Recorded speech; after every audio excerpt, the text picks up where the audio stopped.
खुशामदीद, आदाब, good morning, अस्सलाम वालेकुम। दिसंबर की 17 तारीख, हफ्ते का दूसरा दिन, सुबह प्रोग्राम का आगाज सलाम जेके से हो गया है और उम्मीद है कि आप खैरियत से होंगे। जम्मू कश्मीर के अंदर सर्दी की शिद्दत है और सर्दी की शिद्दत के बीच हम सुबह सुबह ज़रा सियासी गर्माहट पर भी बात करेंगे, मौजूदा सूरत हाल क्या कुछ है उस पर भी बात करेंगे, रियासत के अंदर क्या कुछ चल रहा है उस पर भी बात होगी और मुल्की सतह पर आज का दिन सियासी एतबार से इंतहाई अहम है। हंगामा थोड़ी देर में होना है, कहां पर हंगामा होगा ये हम आपको पल पल का अपडेट बताएंगे। मुझे उम्मीद है कि आप मुसलसल हमारा साथ देंगे उसी तरीके से जिस तरीके से आप देते रहे और आज भी 10 बजे तक ये ट्रांसमिशन रहेगा। खबर, तजिया और तबसरा आपके सामने हम रखने की कोशिश करेंगे।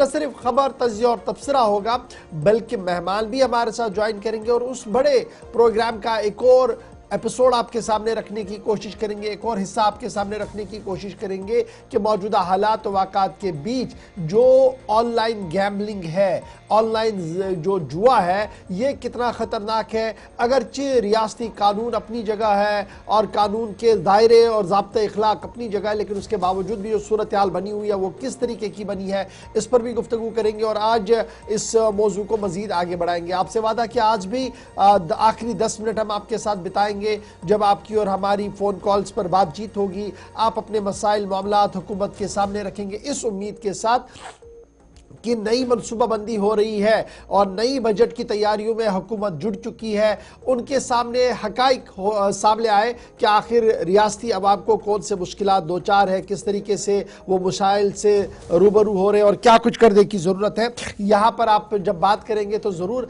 अपने मामलात और मसाइल हुकूमत के सामने रखने की कोशिश करेंगे और फिर जब हम आगे बढ़ेंगे तो फिर आपकी फ़ोन कॉल्स के बाद जो सिलसिला होगा वो खबरों का भी होगा। लेकिन सबसे पहले ज़रा बात हम शुरू करते हैं और आपको यह भी बताते चले कि आप फटाफट से हमारे साथ हमारी राब्ता site Facebook, YouTube, Twitter, Instagram पर ज्वाइन करेंगे और साथ साथ अब जब वहां पर ज्वाइन करेंगे तो सिर्फ ज्वाइन नहीं करेंगे बल्कि लाइक, शेयर और सब्सक्राइब भी करेंगे और साथ साथ आप हमें अपडेट करेंगे हालात वाक़ात से। अगर आपके पास कोई खबर, तजिया, तबसरा है तो जरूर हम तक पहुंचाइएगा। हम आपसे वादाबंद कि हमारी राब्ता साइट पर भी उसको जगह मिलेगी और टीवी पर भी मुनासिब जगह पर हम उस खबर को लेंगे। तो ये तमाम राब्ते, रिश्ते हैं जहां पर आपकी और हमारी राब्तेदारी होती है, हमारे और आपके रिश्ते और मजबूत है। तो फिलहाल फटाफट से हिस्ट्री ऑफ द डे पर आते हैं। आज क्या कुछ तारीख में रकम तराज हो चुका है, 17 तारीख को क्या कुछ हो चुका है, उनमें अहम तरीन वाक़ात कौन से हैं, फटाफट से आपके सामने रखेंगे। आसिफ रशीद स्टूडियो में मेरे साथ मौजूद है और उसके फौरन बाद खबरों का पिटारा खोलते हैं।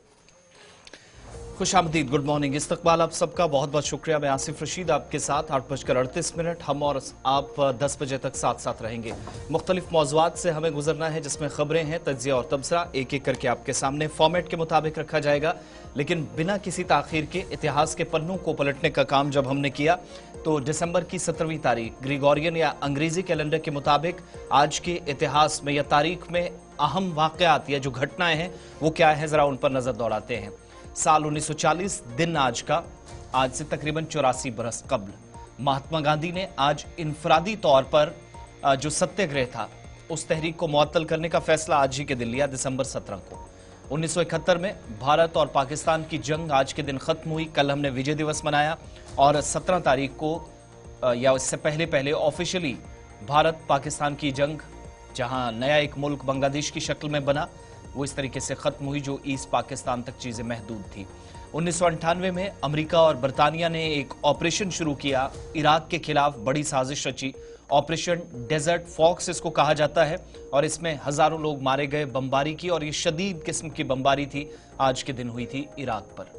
2002 में तुर्की, मौजूदा वक्त में जिसको तुर्की आप कहते हैं, इसने मसला कश्मीर पर भारत की मुकम्मल हिमायत की। वो बात अलग है कि ओआईसी, फिर पाकिस्तान या दीगर ममालिक के इशारों पर तुर्की ने बाद में जबान बदली भी, लेकिन 2002 में 22 बरस कबल आज ही के दिन तुर्की ने मसला कश्मीर पर भारत सरकार का जो ऑफिशियल मौकिफ था उसकी हिमायत का ऐलान किया।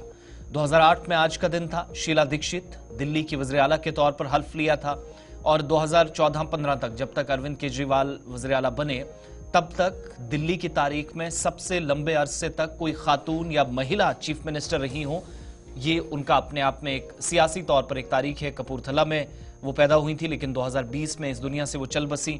2008 में ये आखिरी मौका जब एक और नई तारीख उन्हें रकम की शीला दीक्षित ने दिल्ली के वज़ीर आला के तौर पर हल्फ लेकर। यही साल था 2008 दिन आज का। हुकूमत ने सरकारी अफवाज में तरक्की के लिए या प्रमोशंस के लिए नई प्रमोशन पॉलिसी का ऐलान दारुल हुकूमत दिल्ली से किया। साल 1929 दिन आज का। अंग्रेजी कैलेंडर के मुताबिक अजीम इनकलाबी भगत सिंह और राजगुरु ने अंग्रेज पुलिस अफसर सैंडर्स को आज के दिन गोली मारी और ये वो आगाज था जहां दोनों को, हालांकि बाद में जब फांसी लगी, लेकिन कहा जाता है कि असल लड़ाई मुतद्दिद मकामात पर जिसकी छोटे छोटे निशान देखने को मिले, उनमें से एक कार्रवाई ये भी थी जहां पर एक अंग्रेजी अफसर को, जो पुलिस अफसर था, जिसको गोली मारकर कत्ल करने के बाद ये मजीद अंग्रेजों की नजर में आए। 1925 में सोवियत यूनियन या उस वक्त का जो यूएसएसआर था, उसने तुर्की के साथ एक मुआहिदा किया और इस मुआहिदे के मुताबिक एक दूसरे पर हमला नहीं किया जाएगा। 100 बरस कबल यूएसएसआर और तुर्किया एक बड़ा एग्रीमेंट। तुर्की ने कहा कि मैं आप पर, और सोवियत यूनियन ने कहा कि मैं आप पर हमला नहीं करूंगा। फर्स्ट वर्ल्ड वॉर के बाद ऐसी सूरत हाल बनी थी, बहुत सारे ममालिक एक साथ आए थे। सन 1914 दिन आज का 90 बरस कबल ऑस्ट्रिया की फौज ने पोलैंड के शहर लिमानोव के अंदर रूसी फौज को शिकस्त दी और इस तरीके से ये जो आज के वक्त में आप नेटो और रूस के दरमियान लड़ाइयां देखते हैं, इसके असल असबाब ये भी माने जाते हैं। साल 1907 दिन आज का युगिन वांगचुक भूटान के पहले मोरसी बादशाह बने। अपने आप में तारीख 1914 आज के दिन तुर्क हुकाम ने यहूदियों को तिल अबीब से निकाल दिया और ये वो वक्त था जब तिल अबीब मुकम्मल तौर पर या तो तुर्किश या फिर जो कुर्दिस्तान के लोग हैं या कुर्दिश जिनको आप कहते हैं, उनके कब्जे में था। 1967 आते आते हालात मुकम्मल तौर पर तब्दील हुए जब कब्जा हुआ, और उससे पहले 1947 के बाद इजराइल के वजूद से लेकर अब तक तिल अबीब पर मुकम्मल तौर पर न सिर्फ इजराइल का कब्जा है बल्कि साथ साथ इसको कैपिटल भी या दारुल खिलाफा भी करार दिया गया। 1645 दिन आज का जब मुगल बादशाह जहांगीर की अहलिया नूरजहां का इंतकाल हुआ। 1645 दिसंबर की 17 तारीख। हिस्ट्री ऑफ द डे में ये बड़ी बातें, अहम तरीन वाकयात आपके सामने फॉर्मेट के मुताबिक रखे हैं। यहां से आगे बढ़ेंगे, एक एक करके डिटेल्स या मुकम्मल तफसीलात अब तक पहुंचेंगी। अब बात जरा इससे पहले हम दीगर मौज़ूआत की तरफ जाएं, अहम तरीन कुछ खबरें रखनी है, लेकिन सबसे पहले मौसम का भी जरा अपडेट देते चलें। प्रोग्राम के आखिर में मुतद्दिद इलाकों से जो टेम्परेचर रात का या जो शबाना ठंड है उस दौरान टेम्परेचर किस इलाके में कितना है वो प्रोग्राम के लास्ट में बताएंगे। लेकिन उससे पहले सर्दी का जोर मुतद्दिद इलाकों में बराबर जारी है। रात और दिन में जरूर फर्क नजर आ रहा होगा, लेकिन टेम्परेचर उतार चढ़ाव में वाज़ेह फर्क है, ये बता देता है जो प्रोग्राम के आखिर में आप देखेंगे। आगाज इस खबर के साथ कि फिलहाल अगले 1 या 1.5 हफ्ते तक किसी बड़ी मौसमियाती तब्दीली का कोई इम्कान नहीं है और ये 10 से 11 दिन फिलहाल खुश्क लेकिन सर्द तरीन रहेंगे। महकमा मौसमियात श्रीनगर दफ्तर ने इस बात की तस्दीक कर दी है। मरकजी महकमे मौसमियात की इतलात के मुताबिक जुलाई कलान की आमद से पहले ही सर्दी की शिद्दत में इजाफा हो रहा है। रात यकबस्ता हो रही है, दिन में हल्की धूप दिख रही है, जिसकी वजह से आने वाले 10 दिनों तक न तो मगरबी हवाओं का कोई असर दिखेगा और ना ही जमीन पर कोई बूंदाबांदी का कोई आसार दिख सकता है। जुलाई कलान से कबल हल्की बर्फबारी पहाड़ी इलाकों के अंदर हो सकती है, मैदानों के अंदर नहीं, पहाड़ी इलाकों के अंदर हल्की बर्फबारी का इम्कान लगाया गया है। और महकमे मौसमियात की पेशनगोई के मुताबिक मुसलसल दर्जा हरारत जो है वो इसी तरीके का बनेगा कि जहां पर मनफी दर्जा हरारत रात को दिखेगा और दिन में हल्की सी धूप होगी, जिसके बाद सूरत हाल जूं की तू बनती हुई नजर आ रही है। इधर जहां एक तरफ से शदीद सर्दी की लहर है और शदीद सर्दी की लहर के बीच नए साल की आमद है, क्रिसमस की आमद है, तो 4 मकामात ऐसे हैं जहां पर सरकारी तौर पर क्रिसमस और नए साल की तकरीबात का आगाज होगा। धुंध और कोहरा किस तरीके का शहर के अंदर है आप इस तस्वीरों के साथ देख सकते हैं। और न सिर्फ ये जम्मू कश्मीर की सूरत हाल है बल्कि दिल्ली, पंजाब और हरियाणा तक जब आप चले जाएंगे तो आपको सूरत हाल इसी तरीके की यहां पर भी दिखेगी। फिलहाल खबर यह है कि 4 मकामात ऐसे हैं जहां पर ग्रैंड क्रिसमस फंक्शंस मनाए जाएंगे, नए साल की तकरीबात होगी और 25 तारीख से कबल इन चारों मकामात को सजाया जाएगा और 25 से 2 तारीख के दरमियान ये तमाम तकरीबात का आगाज सरमा के दौरान होगा।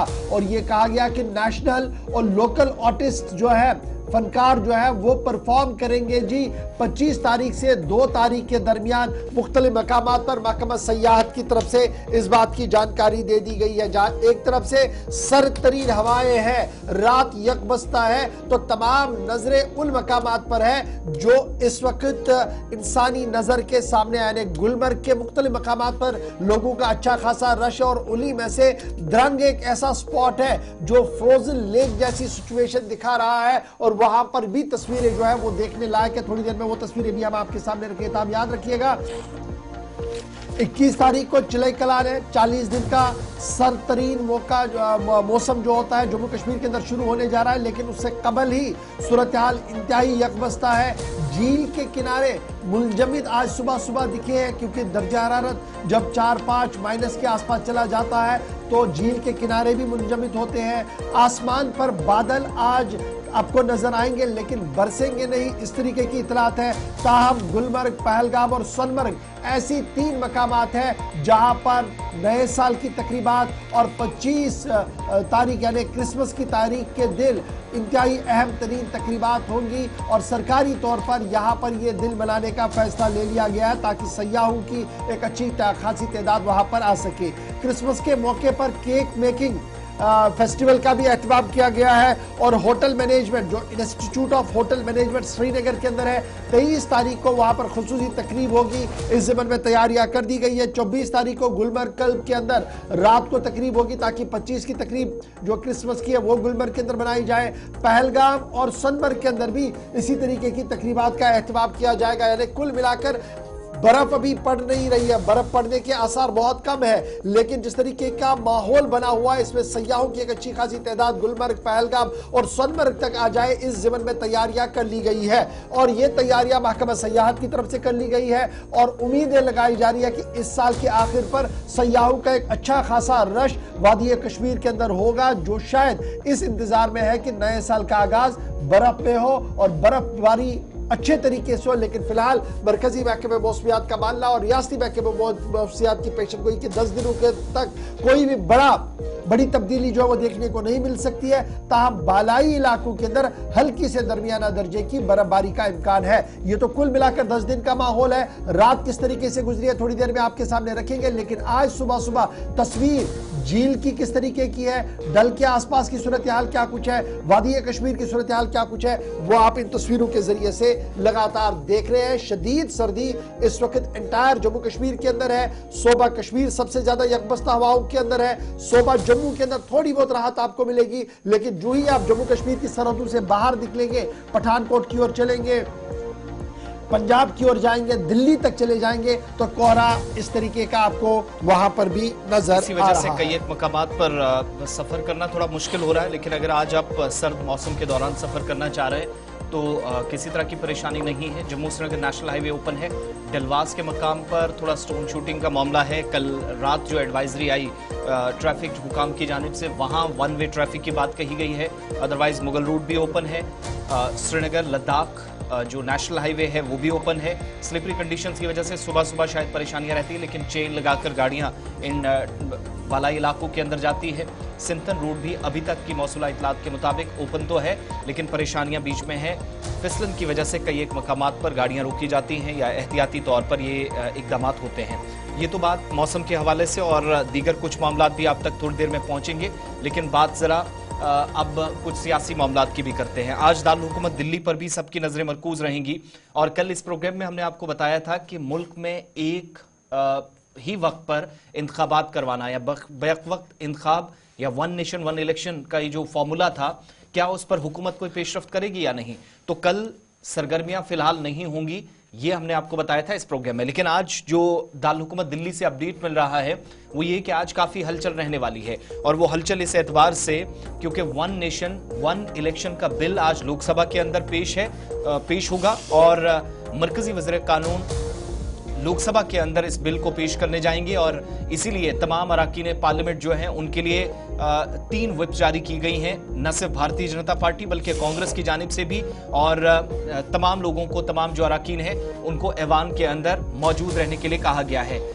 4 रोज कबल आपको याद होगा कि एक इजलास दिल्ली के अंदर मरकजी काबीना का हुआ वज़ीर आज़म की सदारत में, और उसमें 3 बिलों को मंजूरी उस वक्त दे दी गई। और इसके बाद सबसे इंपॉर्टेंट चीज कि आज one nation one election bill को लेकर मुल्क में चल रही सियासत के दरमियान भारतीय जनता पार्टी ने अपने तमाम लोकसभा अरकान के लिए व्हिप जारी कर दिया है। और आज यानी मंगल का दिन 17 दिसंबर को जब 11 बजे के बाद कार्रवाई शुरू होगी तो वन नेशन वन इलेक्शन जो फॉर्मूला था, जो बिल था, उस पर अहम पेशरफ्त का भी इम्कान है। साथ साथ इतलात ये भी है कि बीजेपी के जो चीफ व्हिप हैं डॉक्टर संजय जायसवाल, उनकी तरफ से एक खत जारी किया गया है।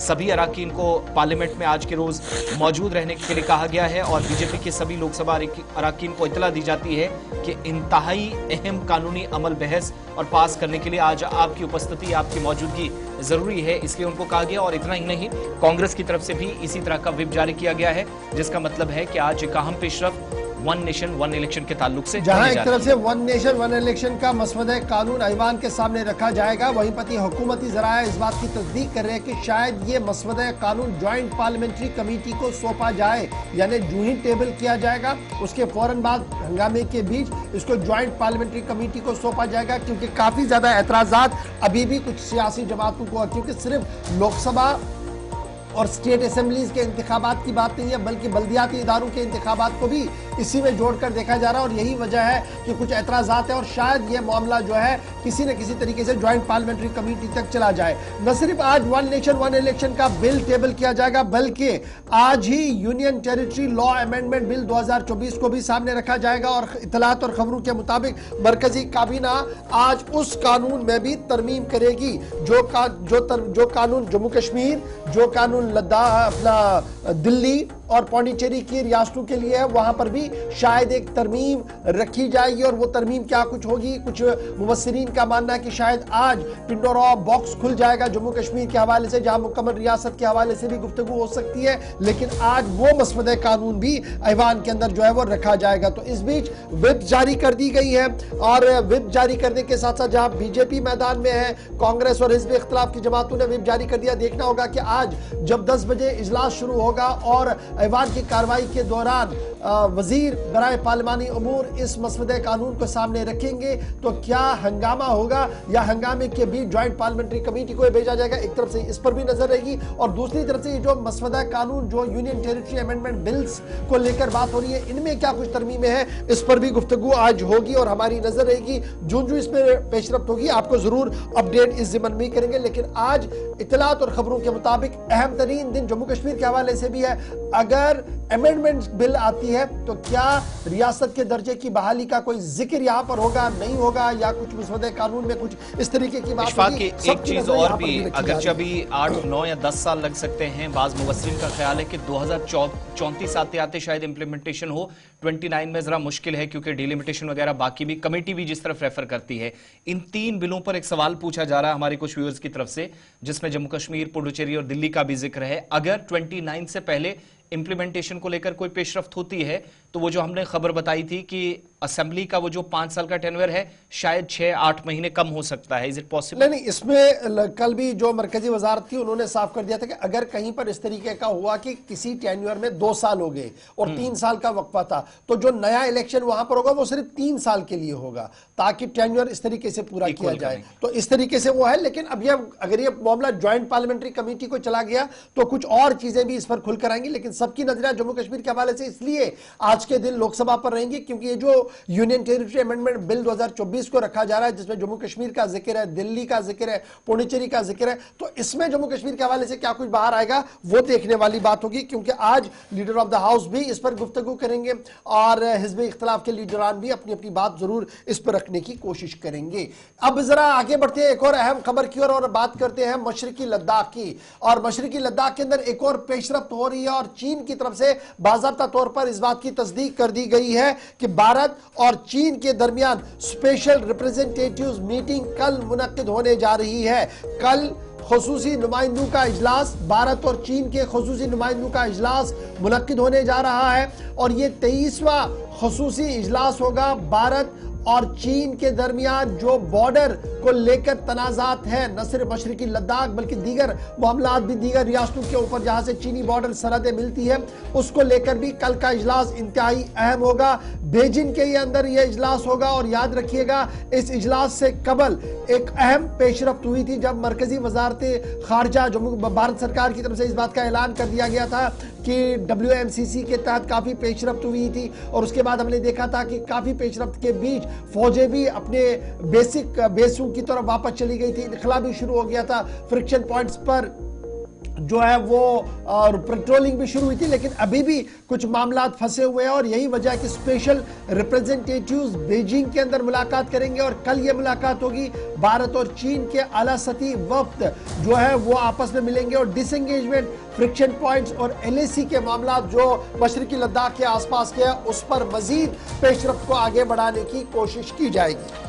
चलिए, इतलात ये है कि जब ये इजलास होगा तो तवक्को की जा रही है मजीद बर्फ पिघलेगी, क्योंकि पिछला जो मुआहिदा हुआ था उसके बाद उस एग्रीमेंट के मुताबिक नए सिरों पर जो मजीद फ्रिक्शन पॉइंट्स हैं उन पर अगरचे कोई ज्यादा बात नहीं हो पाई, लेकिन वजारत खारजा की जानिब से भी पिछले जो हफ्तावार ब्रीफिंग हुई थी उसमें कहा गया था कि अब नए एग्रीमेंट के मुताबिक यहां से आगे बात बनेगी। जो पुराना एग्रीमेंट था जिसके मुताबिक बात की जा रही थी उस पर बातें जो है ऑलमोस्ट कंप्लीट कर ली गई हैं या उस पर दोनों तरफ से अमल हुआ है। आगे बढ़ते हैं, बात अब जरा तालीमी निज़ाम की भी करते हैं। मुतअद्दिद शिकायत आई वालिदैन की तरफ से, उन लोगों की तरफ से जो स्कूलों के मालिकान हैं।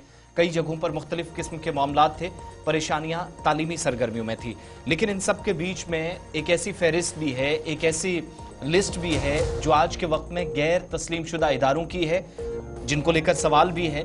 लेकिन जो मुतअद्दिद फाइलें थी मुख्तलिफ स्कूलों के ताल्लुक से, जो दस्तावेजात थे, या इतलात ये हैं कि कई स्कूल जिन्होंने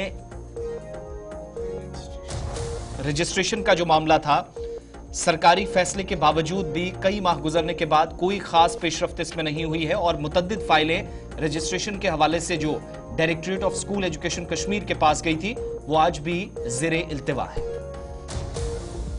का मामला आपके सामने रखते हैं जहां पर खबर और इतलात के मुताबिक दर्जनों प्राइवेट स्कूल ऐसे हैं जिनकी रिकॉग्नाइजेशन या रजिस्ट्रेशन का मामला इल्तिवा में पड़ा है और यह मामला पिछले कई सालों से डायरेक्टरेट ऑफ स्कूल एजुकेशन के पास पड़ा हुआ है और अब यह माना जा रहा है कि शायद इसमें कोई पेशरफ्त भी आगे हो सकती है। इब्तिदाई खबरों के मुताबिक बेशतर फाइलों में या तो जमीन वाला मामला था जिसको लेकर सरकार ने पहले ही कहा था कि अगर किसी भी तरीके का घासचरा या किसी और जगह पर आपने ये तामीर किया है तो वो सही कराया जाए, या तो उस वजह से है या कुछ और मामला थे जिसकी वजह से ये फाइलें पिछले 2 साल से क्लियर नहीं की गई थी और अब माना जा रहा है कि डिपार्टमेंट की तरफ से दोबारा से रजिस्ट्रेशन और रिकॉग्नाइजेशन के प्रोसेस को शुरू किया जाएगा। याद रखिएगा 2 साल पहले भी यह मामला सामने तब आया था जब स्टेट एजुकेशन डिपार्टमेंट ने डायरेक्ट किया था Jammu Kashmir board of school education को कि वो टैग करे जी और उन स्टूडेंट्स को प्राइवेट स्कूलों की जिनकी रजिस्ट्रेशन एक्सपायर हो गई है उनको नियर बाय गवर्नमेंट स्कूल्स के अंदर दाखिला दिलाए। एक हंगामा बरपा हुआ था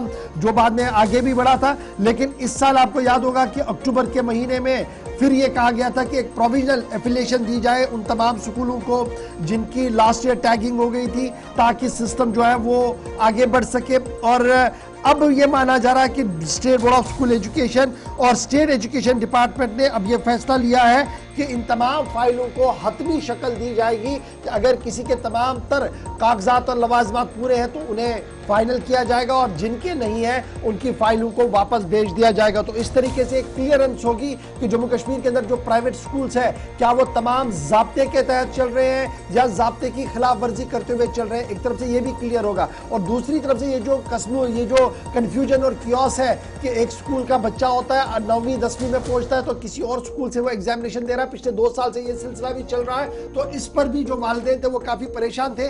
अब उस पर भी रोक लग सकती है और इतलात और खबरों के मुताबिक डिपार्टमेंट ऑफ एजुकेशन और नाज़िम तालीम जम्मू और श्रीनगर ने इस ज़िम्मन में तमाम तैयारियां मुकम्मल कर ली है। चलिए, जब स्कूलों की बात हो रही है तो एक और अहम तरीन खबर जहां पर बच्चों की सिक्योरिटी या सेफ्टी को लेकर इंतजामिया संजीदा नजर आई है और हसास होने का दावा भी मुसलसल किया जा रहा था। इन सब के बीच में एक अहम तरीन इजलास जम्मू के अंदर मुनाकिद हुआ और मुख्तलिफ स्कूलों की जो बसेज अलग अलग मकामात पर चलती हैं उन शिकायत को दूर करने की कोशिश की गई जो या तो वालिदैन की तरफ से या अवामी हलकों में काफ़ी ज़्यादा इस तरह की शिकायत थी कि सिक्योरिटी को लेकर सवाल बसों के हवाले से उठते हैं, लेकिन स्कूल बसों के अंदर सीसीटीवी कैमरे या इनकी इंस्टॉलेशन जरूरी हो, इसके लिए एक और डेडलाइन दी गई है। और ट्रांसपोर्ट कमिश्नर जम्मू कश्मीर की जानिब से इदारों की जो जिम्मेदारान इस इजलास में शामिल हुए उनको 31 जनवरी 2025 आखिरी डेट दे दी गई, आखिरी तारीख दी गई, जब ट्रांसपोर्ट कमिश्नर की हिदायत के मुताबिक सुप्रीम कोर्ट की गाइडलाइंस का हवाला दिया गया। न सिर्फ बसों के अंदर जो स्कूल बसेज हैं सीसीटीवी कैमरों की तनसीब हो, बल्कि फर्स्ट एड बॉक्स जो किट्स होती हैं वो लाजमी हो। इसके अलावा साफ सफाई का खास ख्याल रखा जाए, इमरजेंसी एग्जिट डोर हो। अगर खुदा न खास्ता किसी बस के अंदर आग लगती है, कोई इस तरह का वाकया पेश आता है, उस वक्त इमरजेंसी में कैसे बचा जाए, फायर एक्सटिंग्विशर आपकी बस में होना जरूरी है। सीटों के दाएं बाएं जरूरत से ज्यादा बच्चों को या फिर लोगों को बैठने पर मजबूर ना किया जाए, पर्टिकुलरली अगर स्टाफ भी है। लेकिन सीसीटीवी कैमरों का भी बुनियादी मकसद ये कि एक जो सिक्योरिटी का इशू है उस सवाल का जवाब तलाशा जाए। दूसरा, स्कूल अमला है, बसेस के अंदर ड्राइवर हैं, बाकी उनके साथ जो हेल्पर्स हैं उनको असिस्ट करते हैं, जो भी अमला है, 31 जनवरी 2025 से पहले सीसीटीवी कैमरों की तनसीब यकीनी होनी चाहिए, ताकि कम से कम बच्चों के वो जो सेफ्टी एंड सिक्योरिटी वाला मामला है एक उस पर काम हो सके। और तमाम तरह की एक्टिविटीज, बस कहां से कैसे आती है, किन इलाकों के अंदर क्या एक्टिविटीज होती हैं, ड्राइवर समेत पूरे अमले पर भी और बच्चों पर भी नजर रहे, इस बात को यकीनी बनाना बुनियादी तौर पर इस फैसले का, इन हिदायत का मकसद है। दरअसल याद रखिएगा, सुप्रीम कोर्ट ने बाज़ाब्ता तौर पर एक हुक्मनामा जारी किया था, पूरे मुल्क के अंदर की जितनी भी प्राइवेट स्कूल गाड़ियां हैं उनकी सिक्योरिटी ऑडिट किया जाए। और उस सिक्योरिटी ऑडिट के दौरान 2-3 चीजें काफी मैंडेटरी बता दी गई थी। एक की स्पीड 40 से ऊपर नहीं होनी चाहिए, सीसीटीवी कैमराज लगने चाहिए और तमाम गैजेट्स और इक्विपमेंट्स उन स्कूल गाड़ियों के अंदर होना लाजमी है, जो सुप्रीम कोर्ट की गाइडलाइंस के मुताबिक थी। और उसी के पेश नजर जो ट्रांसपोर्ट कमिश्नर है उन्होंने कल मुंतजिमीन के साथ एक अहम तरीन इजलास बुलाया, जिस इजलास के बाद यह फैसला लिया गया कि 31 दिसंबर लास्ट डेडलाइन है जम्मू कश्मीर के तमाम स्कूलों के लिए जिनके पास ट्रांसपोर्ट है कि वो उन गाड़ियों के अंदर सीसीटीवी कैमराज और वो तमाम तर गाइडलाइंस पूरा करें जो guidelines supreme court of India की तरफ से सामने रखी गई है। चलिए 9 बज रहे हैं, वक्त एक छोटे से ब्रेक का है। ब्रेक के उस पार वापस लौटेंगे, कुछ और खबरें, बाद बिजली के हवाले से दीगर कुछ मामलात भी हैं, कुछ कौमी और बैनुल-अक़वामी सतह की चंद खबरें वो आप तक पहुंचेंगी। लेकिन छोटे से तिजारती वक्फे के बाद आप हमारे साथ रहिएगा।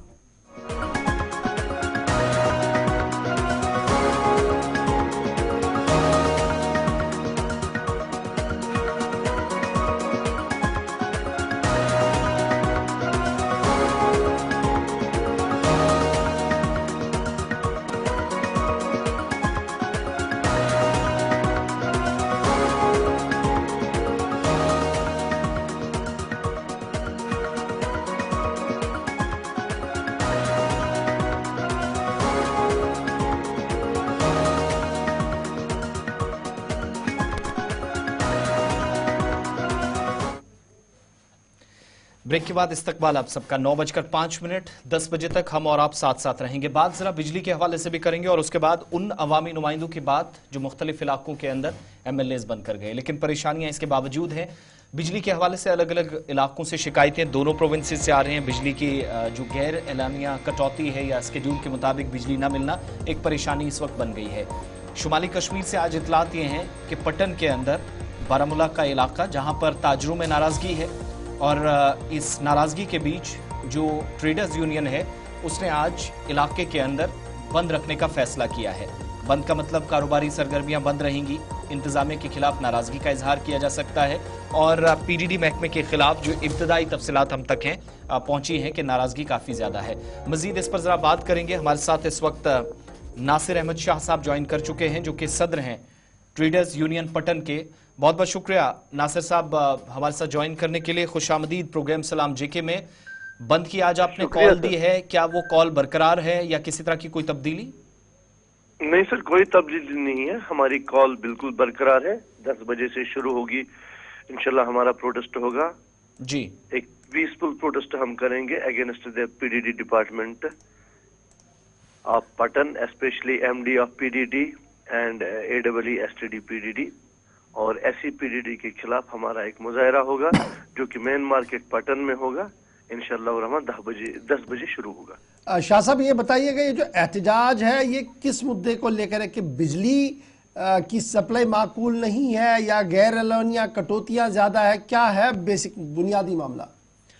जी सर, बुनियादी मामला ये है कि we are living in a biggest democratic country and that is our India, और हमें ये अपनी डेमोक्रेटिक कंट्री हक देती है कि हम अपने हक के लिए खड़े होकर डिमॉन्स्ट्रेशन कर सके। अब मसला रहा हमारी पीडीडी डिपार्टमेंट का, जो कि बिजली का मसला है। इन्होंने पटन टाउन को सी कैटेगरी में रखा है, जबकि हमारा पटन टाउन ए कैटेगरी में आता है, क्योंकि जो पटन टाउन है ये 80 से 85% जो इसके फीस होता है, ये फीस ऑन टाइम पे करता है। पर पता नहीं इन लोगों ने, या तो इनकी नाअहली है ये जो कि पीडीडी डिपार्टमेंट में वर्क कर रहे हैं, या तो ये कहते हैं कि रिश्वत के जोर पर मुलाजिम लगे हैं, क्योंकि इनको टैक्टिक्स पता नहीं है। इनको अगर ये पता होता कि पटन एक अलहदा इलाका है, पटन को मुंबई के साथ क्यों जोड़ेंगे, ये पटन के साथ ये जम्मू को क्यों जोड़ेंगे? जम्मू वाले फीस नहीं भरेंगे, ये कह रहे हैं कि पटन सी कैटेगरी में आता है। मुंबई वाले फीस नहीं भरेंगे, कहते हैं पटन वाले सी कैटेगरी में आता है। वही आज इनको बताना चाहेंगे हम कि एक्चुअली जो फैक्ट्स है और जो रियलिटी है, रियलिटी कैसे होती है। ए कैटेगरी के इलाके को क्यों आप सी कैटेगरी में रखते हो, जबकि हमारे ऊपर से ही ऐलान किया गया है जो ए कैटेगरी के इलाके हैं इनको सिर्फ कटेलमेंट 4 घंटे की दे दिए जाए, पर इन्होंने सी कैटेगरी ये में हमारे नासिर भाई ये बताइएगा, तो क्या 8 घंटे आपके एरिया में केबलिंग कंप्लीट हो गई है? जो नई केबलिंग हुई है क्या वो कंप्लीट हुई है? दूसरा जो मीटर था, स्मार्ट मीटर्स या प्रीपेड मीटर लगाने का जो सिलसिला था, क्या वो किस हद तक मुकम्मल हुआ है पटन के इस पूरे एरिया में जहां पर आज आप एहतजाज करने जा रहे हैं? सबसे पहले जब बिजली आई है कश्मीर में तो हमारे पटन में आई है। सबसे पहले पीडीडी डिपार्टमेंट ने जब कहा कि हमें मीटर इंस्टॉल करने हैं तो इन्होंने पटन में इंस्टॉल किए। सबसे पहले इन्होंने कहा कि अब हमें डिजिटल मीटर इंस्टॉल करने हैं तो पटन वाले ही आगे आ गए। पटन वालों ने कभी एहतजाज नहीं किया, कुछ इनको नहीं बोला, जो इन्होंने कहा हमने सब कुछ मान लिया। पर रोज रोज जब भी हम देखते हैं ये जिग करते हैं और हमारे हक की इलेक्ट्रिसिटी हमें नहीं देते हैं। अच्छा नासिर साहब ये बताइएगा, क्या आपकी डिपार्टमेंट के जिम्मेदारों से ये फैसला लेने से पहले कोई बात हुई कि भाई साहब अगर हमारा 80-70% या 90% मीटरिंग एरिया है, हम पैसा भी टाइम पर दे रहे, तो ये कैटेगरी कैसे चेंज हुई? क्या उनके साथ कोई तबादला ख्याल हुआ जिम्मेदारों के साथ या एडमिनिस्ट्रेशन के साथ? जी सर, उनके साथ बात हुई हमारी। मैं वही कह रहा हूं कि उन्होंने पटन टाउन के साथ ऐसे इलाकों को जोड़ के रखा है पटन फीडर में, जो कि पटन से बहुत दूर आते हैं, और वो लोग अगर फीस नहीं भरते हैं, हम क्यों सफर करें पटन टाउन वाले। स्पेशली पटन में ट्रेड चलता है, और ट्रेड जो ट्रेडर्स है वो हर एक इलाके से है, हर एक जगह से है, और ट्रेड को कहते हैं it is backbone of the administration and also the backbone of the government, क्योंकि हम टैक्स देते हैं। हम तिजारती सरगर्मियां आज नासिर साहब गवर्नमेंट की जो दूध देती है, आज पर हमारी गवर्नमेंट रन करती है। आज बिजनेस रिलेटेड जो एक्टिविटीज हैं, तिजारती सरगर्मियां मुकम्मल तौर पर बंद रहेंगी पटन मार्केट और आसपास, और तमाम लोगों का क्या सपोर्ट है इसमें? बिल्कुल 10 बजे बिल्कुल बंद रहेंगी सर। हिमायत तमाम लोगों की इसमें हासिल है? जी सर, इसमें हमारी औकाफ कमेटी पटन है जिनकी हिमायत इसमें हमें हासिल है। इसमें हमारा सोमो स्टैंड पटन है, उनकी हिमायत हमें हासिल है, और अल्हम्दुलिल्लाह हमारे जो ट्रेडर्स फेडरेशन में तकरीबन 800-850 दुकानें हैं। इंशाअल्लाह उन सब का आप देखेंगे कि आज पुरअमन एहतजाज होगा, जो कि हम पटन हाईवे पर करेंगे। बहुत शुक्रिया जी नासिर अहमद शाह साहब बात रखने के लिए कि ट्रेडर सरापा एहतजाज है और माना जा रहा है कि जनाब पैसा भी दे रहे हैं, सब कुछ दे रहे हैं, तब भी बिजली कट रही है। और ये जो ग्रुपिंग की गई है, जिस तरीके से फीडर्स के अंदर दीगर इलाकों को भी लगाया गया है, अगर वहाँ पर उन्हें कोई प्रॉब्लम है, वो फीस नहीं जमा कर रहे, तो सज़ा दूसरे को क्यों मिले, ये सवाल पूछा जा रहा है। और आज देखना होगा कि आज इंतज़ामिया इस पूरे मामले को कैसे हैंडल करेगी, जब एहतजाज और डरने की बात कही गई है। अब बढ़ते हैं जी आगे, जरा बात एक और अहम मामले की करते हैं और बात करते हैं जमहूरियत के उस हिस्से की जिसे कहा गया कि ये जमीनी सतह पर जमहूरियत को मजबूत करने के लिए ढांचा था, यानी बल्दियात का वो हिस्सा जिसे आप डीडीसी कह रहे हैं। और अब खबर यह है कि कई डीडीसी मेंबर्स एमएलएज बने हैं और वो डीडीसी की निशस्तें खाली पड़ी हैं और पिछले 2 महीने से ज्यादा वक्त हो गया है और डिपार्टमेंट की तरफ से कोई भी कार्रवाई नहीं की गई कि उन खाली असामियों पर या उन खाली जगहों पर चुनाव दोबारा करवाया जाए। इब्तिदाई खबरों के मुताबिक 3 डीडीसी सीट्स इस वक्त जम्मू कश्मीर के अंदर वैकेंट हो गई हैं और ये वैकेंट तब हुई है, खाली तब हुई है जब 3 डीडीसी मेंबर्स ने चुनाव लड़ा और चुनाव जीतकर वो एमएलए बने हैं। लेकिन अभी तक भी बाईपोल्स कराने का यानी ज़िमनी इंतखाब करने का कोई भी अमल शुरू नहीं किया गया है और डीडीसी इलेक्शंस जिन्हें पंचायती राज एक्ट 1989 के तहत इंट्रोड्यूस किया गया जम्मू कश्मीर के अंदर और साल 2020 में नवंबर दिसंबर में आपको याद होगा कि 8 मराहिल के तहत ये डीडीसी के इंतखाबात मुकम्मल कराए गए थे। डिस्ट्रिक्ट डेवलपमेंट बोर्ड्स को डीडीसी ने रिप्लेस किया था, डिस्ट्रिक्ट डेवलपमेंट बोर्ड्स को एम्पावर किया गया था, इलेक्टेड रिप्रेजेंटेटिव्स को कि वो तरक्याती मंसूबों को आगे बढ़ाए।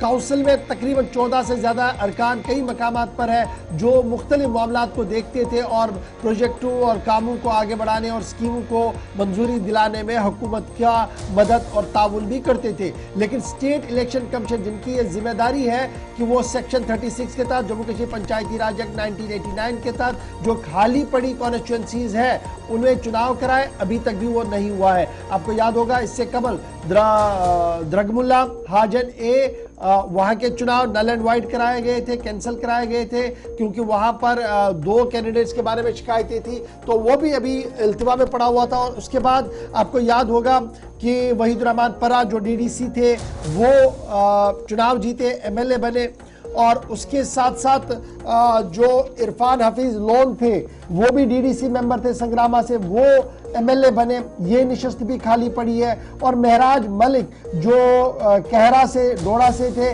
वो भी डीडीसी थे पहले और अब वो एमएलए बने हैं। यानी इस तरीके से ये 3 बड़ी निशस्तें हैं जो डोडा से है, पुलवामा से है, वागुरा क्रीरी से है, जिनको पूरा करने की अभी भी ज़रूरत है। और हुकूमती इदारों पर सबकी नजरें हैं कि क्या यहाँ पर इसी तरीके से आगे बढ़ाया जाएगा या हुकूमत यहाँ पर बाई इलेक्शंस कराकर इन निशस्तों को भी पूरा करेगी। फिलहाल ये देखना होगा कि स्टेट इलेक्शन कमीशन इस पूरे मामले पर क्या कुछ कर रहा है। लेकिन फिलहाल 2 महीने से ज्यादा वक्त हो गया है और डीडीसी एमएलए बन गए हैं, लेकिन यहाँ पर चुनाव होंगे नहीं होंगे इस जिम्मन में अभी भी स्टेट इलेक्शन कमीशन की तरफ से कोई भी बात या वजाहत सामने नहीं रखी गई है। बात अवामी नुमाइंदों के हवाले से या डीडीज की कर रहे थे, बात अब जरा आगे बढ़ाते हैं और उन लोगों की बात भी करते हैं जिनको लेकर इंतजामिया की जानिब से कई मरतबा नोटिस या हिदायत जारी की जाती रहीं और महकमा तालीम के अंदर काम करने वाले असातिज़ा या कई ऐसे मुलाजमीन जो मुख्तलिफ इदारों से आज के वक्त में भी एक तरफ सर्विस में भी सर्विसेज भी दे रहे हैं, हाजिर सर्विस मुलाजमीन है, लेकिन दूसरी तरफ आला तालीम भी हासिल करते हैं, असातिज़ा हों या दीगर लोग। लेकिन सबसे ज़्यादा इनमें चूँकि इस फहरिस्त में असातिज़ा थे जो मुख्तलिफ इदारों के अंदर आज के वक्त में भी जाते हैं और डिग्रीज हासिल करते हैं। लेकिन इंतज़ामिया की जानिब से एक आखिरी मौका उन तमाम लोगों को दिया गया है, चाहे वो असातिज़ा हों या बाकी लोग हों, उनके जो मामला थे उनको हल करने की तरफ इंतज़ामिया आगे बढ़ी है। और डायरेक्टरेट लेवल पर कमेटी भी सरकार की जानिब से इससे पहले तश्कील दी गई और डिग्रियां जिन लोगों ने बगैर इजाज़त हासिल करने के लिए जो चले गए, डिपार्टमेंट के पास मुकम्मल तौर पर कोई ऐसा सबूत नहीं है कि आप हाजिर सर्विस मुलाजमीन हैं और दूसरी तरफ डिग्री भी हासिल कर रहे हैं, तो ऐसी सूरत में उनको एक आखिरी मौका सरकार ने दस्तावेजात या डॉक्यूमेंट जमा कराने का दे दिया है। कमेटियां जो टॉप लेवल पर ये देखने की कोशिश कर रहे थे कि उन लोगों की निशानदेही की जाए जो डिपार्टमेंट के अंदर काम करते हैं, आज के वक्त में अलग अलग जगहों पर हैं, लेकिन रिपोर्ट्स ये थी कि इन कमेटियों के पास जब डॉक्यूमेंट्स जमा करवाने थे या किसी ने कंफर्म करना था अगर कोई बाहर जाता है कोई आला तालीम हासिल करने के लिए या कुछ वक्त के लिए अगर वो महकमे से एब्सेंट रहता है तो उसकी जानकारी किसके पास होनी चाहिए। मुतअद्दिद लोग जो पीजी की डिग्री हासिल कर रहे हैं और दूसरी तरफ वो चले गए, एक तरफ इन सर्विस एम्प्लॉयज़ भी हैं और दूसरी तरफ डिग्रियां भी हासिल कर रहे हैं, लेकिन इन सब के बीच में डिस्टेंस मोड के जरिए कई लोग ऑनलाइन मोड के जरिए आज के वक्त में डिग्री हासिल करें, मगर वो लोग जो डिपार्टमेंट के अंदर इंतजामिया के मुताबिक कमेटी के साथ रवाबित भी नहीं हुए जब ये कमेटियां तश्कील दी गई, बगैर इजाजत हासिल करने का ये जो मामला था, इसमें एक और मौका उन तमाम लोगों को दिया गया कि कम से कम डॉक्यूमेंट जमा कराएं और इस सिलसिले में अगली डेडलाइन भी फिक्स कर दी गई मुतलका हुकाम की जानिब से। दोनों सूबों के अंदर कमेटी तश्कील दे दी गई है। सूबा जम्मू के अंदर डायरेक्टरेट लेवल पर, सूबा कश्मीर के अंदर डायरेक्टरेट लेवल पर, और जितने भी टीचर्स जिन्होंने ऑनलाइन मोड पर या डिस्टेंस मोड के जरिए से पीजी या दीगर डिग्रियां हासिल की है, लेकिन इंतजामिया को नहीं इस बात की पेशगी इतला थी कि हम तालीम भी हासिल करें, उन्हें कहा गया कि वो अपनी डिग्रियां सबमिट करें और वन टाइम सेटलमेंट के तौर पर इस मामले को लिया जाएगा। और ये साफ कर दिया गया director school education Kashmir, director school education Jammu की तरफ से कि फाइनल चांस दिया गया जी उन तमाम लोगों के लिए कि वो अपने डॉक्यूमेंट सबमिट कराएं और वो सबमिशन इस नोटिस के आने के 21 दिनों के अंदर, यानी कल रात को नोटिस जारी हुई, 21 दिन आपके पास है, डॉक्यूमेंटेशन सबमिट कराएं, फिर हुकूमत ये फैसला लेगी कि क्या आप उसको वो तस्लीम करती है, नहीं करती है, आप कितने दिन ऑफिस में रहे, कितने दिन नहीं रहे, वो तमाम खदुखाल जो है वो देखे जाएंगे। जरूरत ये होती है कि जब भी आप आला तालीम के लिए जाते हैं तो हुकूमत से आपको छुट्टी लेनी पड़ती है, एजुकेशन लीव पर जाना पड़ता है, लेकिन बहुत सारे असातिज़ा ऐसे थे जिन्होंने एजुकेशन लीव नहीं ली, लेकिन ऑनलाइन मोड पर या डिस्टेंस मोड पर वो पढ़ते रहे और उसी को लेकर अब ये लिया गया। दोनों सूबों के अंदर हाई पावर कमेटी बना दी गई है जो ये मामला देखेंगी और फाइनल जो मिनट्स होंगे, फाइनल जो डिसीजन होगा इन तमाम मामलों को लेकर यहाँ पर किया जाएगा। छोटा सा ब्रेक होगा जी, यहाँ पर ब्रेक के उस पार आएंगे तो आपको बताएंगे कि बॉलीवुड की दस्तक पहले ही जम्मू कश्मीर के अंदर आ चुकी थी, लेकिन एक और मारूफ फिल्म का दूसरा वर्जन सामने आ रहा है, फेज 2 उसका आ रहा है। कौन सी फिल्म है वो भी हम आगे बढ़ेंगे तो आपको बताएंगे कि रात देर के जम्मू के अंदर हंगामा हुआ था और हंगामे के बीच कार्रवाई भी हुई है, वो कार्रवाई क्या हुई है उस पर भी गुफ्तगू करेंगे और मजीद कुछ बातें आपके साथ शेयर करेंगे। मेहमान भी हमारे साथ ज्वाइन करेंगे। छोटा सा ब्रेक होगा, ब्रेक के फौरन बाद हाजिर होते हैं।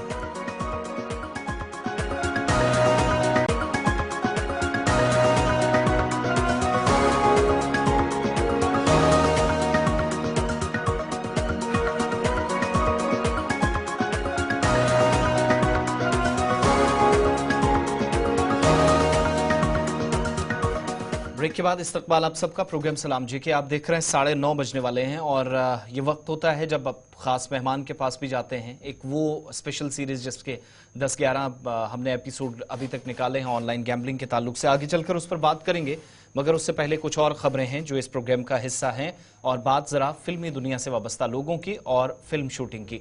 जम्मू कश्मीर की बात जब आती है तो पसंदीदा मकामात में से एक या पसंद अगर इस इलाके को किया जाए तो शूटिंग के लिए ना हो, ऐसा हो नहीं सकता। और इसी तरीके से ये शूटिंग का सिलसिला एक बार फिर से जम्मू कश्मीर के अंदर देखने को मिला।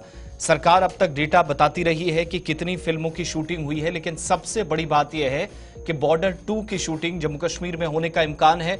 और यह फिल्म जिसका पहला वर्जन आप सबको याद होगा, बॉर्डर फिल्म, उसके सीन्स, उसके गाने, उसमें मुख्तलिफ एक्टर्स की एक्टिंग, उनका काम शायद कभी ना भूले। और 1971 भारत पाकिस्तान की जो जंग है उस पर मबनी ये फिल्म है और बॉर्डर 2 की शूटिंग या इसका पूरा प्लान जो है वो तरतीब दे दिया गया है। नवंबर 2024 का जो आप सबको याद है कि प्लान पहले तरतीब दिया गया था कि इसके मुताबिक ये फिल्में बनेंगी, लेकिन चूंकि ऐसा नहीं हो सका और उस प्लान के इब्तदाई शेड्यूल जो था वो मुलतवी होने के बाद नया शेड्यूल आपके सामने आएगा। लेकिन सबसे बड़े अहम तरीन और पसंद तरीन मकामात में से, बेहतरीन मकामात में से फिल्म शूटिंग के लिए बॉर्डर 2 के लिए भी जम्मू कश्मीर इस बार बनने वाला है।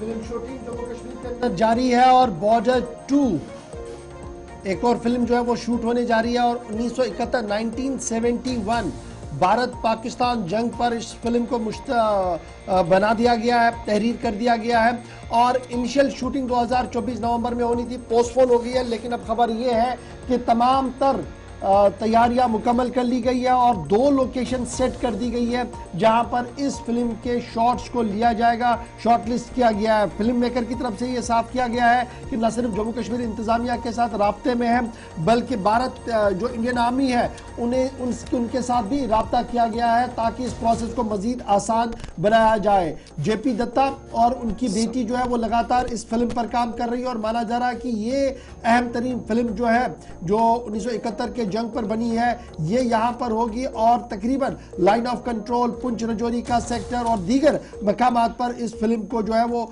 दिखाया जाएगा। और याद रखिएगा इससे पहले भी बजरंगी भाईजान और दीगर फतूर, हैदर, हाईवे, ये जवानी ये दीवानी, कुछ ऐसी फिल्में हैं जो गुज़श्ता सालों के दौरान यहाँ पर बनी और काफ़ी नाम उन्होंने कमाया। लेकिन अब खबर ये है कि बॉर्डर 2 जो है वो यहाँ पर शूट होने जा रही है। इरफान फाजिल हमारे साथ है। इरफान, फिल्म शूटिंग कोई नई बात अब नहीं रही। हमने देखा कि पिछले 2-3 सालों के दौरान एक नया मंसूबा जम्मू कश्मीर इंतजामिया ने रखा, सिंगल लाइन एडमिनिस्ट्रेशन के तहत परमिशंस आसानी के साथ मिल रहे हैं और काफ़ी छोटी बड़ी फिल्मों की शूटिंग शुरू हो गई है। खबर यह है कि बॉर्डर 2 एक और फिल्म जो है वो बनने जा रही है। बॉर्डर 1 के जो बॉर्डर फिल्म थी, एक मशहूर फिल्म एक ज़माने में थी, अब उसका एक और जो व्यू पॉइंट है बॉर्डर 2 के तौर पर वो देखने को मिलेगा। शुक्रिया आसिफ रशीद और गवर साहब। जहां तक फिल्म बॉर्डर और साथ ही साथ बॉलीवुड को लेकर अगर मैं बात करूंगा, जेपी दत्ता एक नाम है और जेपी दत्ता ने कई सारी फिल्मों की मिसाल खड़ी कर दी है, जिसमें सबसे बड़ी खूबसूरत मिसाल जो है बॉर्डर है। अगर देखा जाए 1997 में ये फिल्म रिलीज हुई थी और उस टाइम लोंगीवाला वॉर 1970 का जो फिल्माया गया था और खास तौर पर उस फिल्म को शूट किया गया था मैक्सिमम रेगिस्तान में, and that was shot in Rajasthan. अब अगर हम बात करेंगे काफी टाइम गुजरने के बाद, अब जिस तरीके से वादी कश्मीर की मैं बात करूंगा, दोबारा से फिल्मों का रिवीजन स्टार्ट हो गया, यहाँ पर कई सारी फिल्में दोबारा से बननी शुरू हो गई। Now we have a best example border 2, जो कि सुपरस्टार सनी देओल और साथ ही साथ जी हाँ वरुण धवन और इस बीच दिलजीत दोसांझ जो कि सबके हार्ट थ्रॉप सिंगर भी है और एक्टिंग भी करने लगे हैं। अब बताया जा रहा है कि इनका एक लीड रोल होगा और जो कि 1970 इंडिया पाकिस्तान वॉर के हवाले से फिल्म होगी। और इस बीच अगर मैं शूटिंग को लेकर बात करूंगा, नवंबर में इसकी शूटिंग होनी थी मगर उसके बाद कुछ रीजंस बन गए जिसकी वजह से पोस्टपोन हो गई। अब इसका जो नया डेट आ रहा है वो 2025 में आ रहा है और इसके लिए 2 लोकेशंस कश्मीर की बड़ी इंपॉर्टेंट जो है चुनी गई है, न बल्कि कश्मीर के साथ साथ बल्कि रजौरी, पुंछ या मैं कह सकता हूं कि कई ऐसे एलओसी के जो साइट्स है उन सारी साइट्स को भी इसके लिए जो है चुना गया है और इसके साथ साथ आप ही का एक स्पेशल परमिशन भी लिया गया है। आपको बताते चले कि जेपी दत्ता ने और उनकी बेटी निधि दत्ता ने एक प्रॉपरली आर्मी ऑफिसर को भी कंसल्ट किया है, जिन्होंने 1970 वॉर के बारे में पूरी तरह से कंसल्टेशन की, इनसाइट्स क्या थे, डिटेल्स क्या थे, जिसकी वजह से एक रियलिटी ऑफ वॉर उस वक्त जो था इस फिल्म में जो है वो सारी चीजें फिल्माई जाएगी। दूसरी साइड से अगर हम कश्मीर के लैंडस्केप की बात करूंगा, एक जबरदस्त पोटेंशियल शूटिंग साइट्स को लेकर, जिसमें हमने देखा कि गुलमर्ग, पहलगाम, सोनमर्ग, अच्छा आपने भी देखा होगा कि कई सारे फिल्म एक्टर्स या जो यहाँ पर फिल्म मेकर्स आते हैं वो यहाँ के लैंडस्केप के दीवाने हो जाते हैं, लोकल्स के दीवाने हो जाते हैं। उनका मानना है कि जहां कैमरा लगाओ वहां फ्रेम हो जाता है, फ्रेम मिल जाता है। तो इसी तरीके से आप जैसे कि न बल्कि कश्मीर एक डिफरेंट इम्पैक्ट जो है देहरादून को लेकर भी है। देहरादून में भी बताया जा रहा है कि कुछ सीन्स इस फिल्म के जो है फिल्माए जाएंगे। अपार्ट फ्रॉम दैट 1990 से पहले जो फिल्में यहाँ बनती थी, कश्मीर की कली है, आरज़ू है, जब जब फूल खिले है, या उसके बाद जो आपने फिल्में देखी बजरंगी भाईजान की मैं बात करूं, जवानी दीवानी। एक चीज है इरफान, जब हम ये फिल्म्स की बात करते हैं तो अक्सर हम देखते हैं कि कुछ लोगों को छोटे मोटे रोल्स भी मिलते हैं, गेस्ट अपीयरेंस के तौर पे भी वो आते हैं। क्या इस फिल्म में भी लोकल आर्टिस्ट को, लोकल टैलेंट को कहीं पर मौका दिया जाएगा? इस तरीके की कोई बात सामने आ रही है? हाँ बिल्कुल बिल्कुल। लोकल आर्टिस्ट की अगर मैं बात करूं तो we have a best example. आप देखिए मीर सरवर जो है वो कितना काम कर रहे हैं फिल्मों में। इस तरीके से कश्मीर के जो टैलेंट को लेकर मैं बात करूं, यंगस्टर्स ने भी आप फिल्मों में कदम जमाना शुरू कर दिया है। And when there is almost shots of any location specially in Kashmir, आपने देखा होगा कि कई सारी फिल्में बजरंगी भाईजान में जावेद खान नजर आए, कई सारे लोग नजर आए। इस फिल्म में भी जिस तरीके से लोकेशंस या साइट्स को लेकर इन्वॉल्वमेंट रहती है टीम को लेकर, उसमें एक लोकल आर्टिस्ट फेटर्निटी और लोकल फेटर्निटी के साथ जो यहाँ के फिल्म मेकर्स है या यहाँ के जो आर्टिस्ट लोग हैं उनको भी काम मिलना शुरू हो जाता है। क्योंकि हमने देखा कि जितने भी बॉलीवुड के चेहरे कश्मीर की तरफ जब रुख करते हैं तो गुलिस्तान न्यूज का कैमरा जो है या हम उन तक पहुंच जाते हैं, बात करते हैं, उनका मानना है कि यहाँ के टैलेंट की क्या बात, यहाँ का टैलेंट अनगिनत है और खास तौर पे बड़ी खुशी होती है। इरफान, बहुत शुक्रिया तफसीलात फराहम करने के लिए। अब जब बॉर्डर 2 मूवी की बात हुई है तो इरफान ने एक दिलजीत दोसांझ का नाम भी लिया है, उनकी तस्वीर भी जरा दिखा दीजिएगा। वादी कश्मीर में इस वक्त मौजूद हैं और रात देर गए उन्होंने एक्स पर मुसरत का भी इजहार किया, कश्मीर को एक जन्नत करार दिया। और ये खूबसूरत तस्वीर इसलिए क्योंकि उन्होंने न सिर्फ वादी कश्मीर के अंदर मकामी लोगों से मुलाकात की बल्कि दिलजीत दोसांझ जिन्होंने एक वीडियो भी शेयर किया है, जो साथ साथ आप देखेंगे खानकाह मौला में जहां पर उन्होंने हाजिरी दी। और अब क्या ये उनका कोई निजी दौरा है या फिल्म शूटिंग के सिलसिले में है या कोई सॉन्ग शूटिंग, इसकी कंफर्मेशन तो नहीं हुई है। लेकिन मकामी जो फनकार हैं, जो आर्टिजन्स हैं कश्मीर के, उनसे मुलाकात हुई, ड्राई फ्रूट्स उनसे खरीदा, कुछ हाथ से बनी हुई चीज़ें उनसे खरीदी गई। और ये तस्वीर जो उन्होंने ट्विटर पर भी शेयर की है और एक वीडियो भी साथ साथ खानकाह मौला का शेयर किया है। और ये वो कैरेक्टर है जो इस बार जब बॉर्डर 2 मूवी बनेगी, ये वो वीडियो भी साथ है। पहली मूवी जो बीकानेर और कुछ पार्ट्स जो राजस्थान जोधपुर के अंदर शूट हुए थे, जब बॉर्डर 2 बनेगी तो दिलजीत भी आप उनमें नजर आएंगे। और हो सकता है कि कश्मीर प्रोविंस और जम्मू के लाइन ऑफ कंट्रोल आसपास के इलाकों में भी ये यहाँ पर उस मूवी में आप दोबारा इनको एक कैरेक्टर के तौर पर देखें। लेकिन मुलाकात किन किन लोगों से हुई, रात के वक्त यहाँ मौजूद रहे, और अभी फिलहाल कश्मीर में ही इस तरह की कंफर्मेशन हो रही है। इसके बाद एक खूबसूरत वीडियो शेयर करके कश्मीर वाकई में एक जन्नत है, जन्नत बेनज़ीर का नाम देकर इस वीडियो को दिलजीत ने शेयर किया है।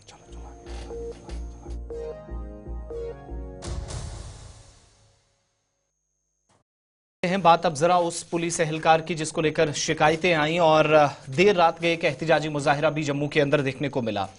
एक एएसआई जिसको अब सस्पेंड कर दिया गया है क्योंकि बदतमीजी या बदअखलाकी का इल्जाम लगा था एएसआई पर। और इसके बाद फौरन से जब एहतिजाज जम्मू के अंदर शुरू हुआ, वुकला का एसएसपी ट्रैफिक सिटी जम्मू जो है उनकी तरफ से एक हुक्मनामा जारी किया जाता है जिसमें पुलिस एहलकार को इस एहतिजाज के बाद मुअत्तल कर दिया गया। नाराजगी काफी ज्यादा देखी गई और उसके बाद ये सब हुआ। इंक्वायरी भी साथ साथ शुरू कर दी गई है इस सिलसिले में। और वुकला ने एहतिजाज करके ये कहा कि अब ये तो जाकर इंक्वायरी में पता चलेगा कि क्या नशे की हालत में ये पुलिस एहलकार जो एएसआई बताया जा रहा है यहाँ मौजूद था, या फिर इसके अलावा कुछ और मामलात थे जो किसी किस्म की रंजिश के तौर पर भी अगर हुआ तो तहकीकात में ये बात सामने आएगी। यंग लॉयर्स एसोसिएशन जिसको आप YLA जम्मू कहते हैं, तमाम बार के जो जिम्मेदारान थे वो यहाँ पर मौजूद थे। तस्वीरें भी आपको वुकला की बताएंगे, लॉयर्स ने जो जम्मू के अंदर एहतिजाज किया है। इस एहतिजाज के बाद फौरन से इंतजामिया हरकत में आई, न सिर्फ सस्पेंड किया गया जानीपुर रोड के अंदर, जानीपुर रोड के ऊपर ये जो वाकया पेश आया था इस मामले में इस एएसआई को, बल्कि साथ साथ ये भी कहा गया, जो कंफर्मेशन की गई कि ट्रैफिक एहलकार की जानिब से उनके एक साथी के साथ बदतमीजी की गई और शायद वो नशे की हालत में थी, जाकर कंफर्म करना है। एडवोकेट रोहित शर्मा जिनको जिम्मेदारी मिली है यंग लॉयर्स एसोसिएशन के सदर की हैसियत से, उन्होंने इस एहतिजाज को लीड किया। हाई कोर्ट जम्मू के तरफ जाने वाला जो रास्ता है उस पर यह रात देर गई की तस्वीर है जब सड़क पर आग लगाकर, टायर जलाकर एहतिजाजी मुजाहिरा करके नाराजगी का इजहार किया गया और सख्त कार्रवाई का मुतालबा किया गया। और कहा गया कि एक पूरा ऐसा माहौल बनाया गया जहां पर ट्रैफिक के एहलकार मुतअद्दिद मकामात पर अपने दायरे से बाहर जाकर, डिसिप्लिन से बाहर जाकर लोगों के साथ बदतमीजी करते। बाद में पुलिस आई, टॉप ऑफिशियल्स आए जिन्होंने वुकला को समझाने की कोशिश की। वुकला ने अपने ख्यालात का भी इजहार किया, वो भी जरा बात सुनिएगा। लेकिन कार्रवाई भी साथ साथ हुई है। J&K high court bar association Jammu के जो सरबराह हैं निर्मल कोतवाल साहब कुछ दिन पहले ये जीत कर आए। ये तमाम इस प्रोटेस्ट का हिस्सा थे जब ट्रैफिक पुलिस से नाराजगी का इजहार किया और उसके बाद कार्रवाई भी हुई। लेकिन वुकला बरादरी कुछ खदशात का इजहार कर रही है। फॉर्चुनेट इंसिडेंट हुआ है। एक वकील साहब जो कोर्ट से घर जा रहे थे तो उनकी वीडियो बनाने की कोशिश की और वीडियो बना भी ली उन्होंने, और उसके साथ उन्होंने जो ट्रैफिक का कोई कंसर्न आदमी था वो शराब पी के यहाँ ड्यूटी अंजाम दे रहा था। हमारी सिर्फ एक ही डिमांड है इस वक्त, उसको हमारे सामने पेश कर लीजिए और एसएसपी ट्रैफिक जो है वो यहाँ आए और उसके लिए माफी मांगे। अगर वो माफी नहीं मांगेंगे तो ये जो है ये चलता रहेगा, हम सुबह तक यहाँ से नहीं जाएंगे। कार्रवाई हो भी गई है रात देर गई की बात, जब उसके बाद ये आपके सामने एसपी ट्रैफिक जम्मू सिटी की तरफ से कार्रवाई की गई है। जिस एएसआई पर इल्जामात थे, तहकीकात भी साथ साथ शुरू की गई है। 15 दिन के अंदर रिपोर्ट सामने आएगी। इस इंक्वायरी के बाद असल मामलात क्या, हकाइक क्या, वो सामने आएंगे। फिलहाल एएसआई सस्पेंड हो चुका है।